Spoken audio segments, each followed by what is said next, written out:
देवघर जल ढार भोला बाबा मऊगी के लाइनी हो। ए भोले बाबा मऊगी के लाइनी हो।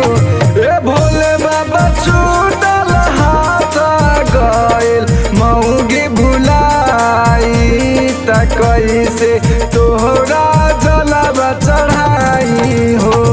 हे बाबा छूटल हाथ गइल मऊगी हेराई त कैसे तोरा जलवा चढ़ाई हो।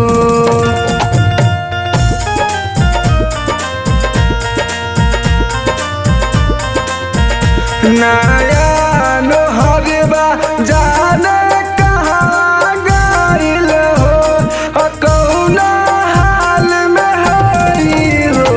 ए भोले बाबा छूटल हाथ गइल मऊगी भुलाई त कैसे तोहरा जलवा चढ़ाई हो।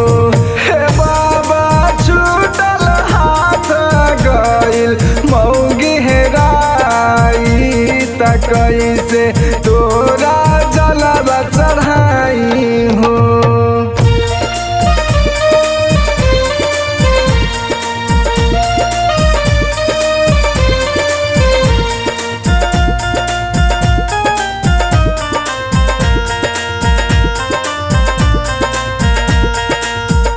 टाइगर टूना के बाबा बात तनी सुना हो।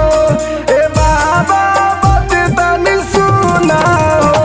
ए भोले बाबा छूटल हाथ गइल मऊगी भुलाई त कैसे तोहरा जलवा चढ़ाई हो।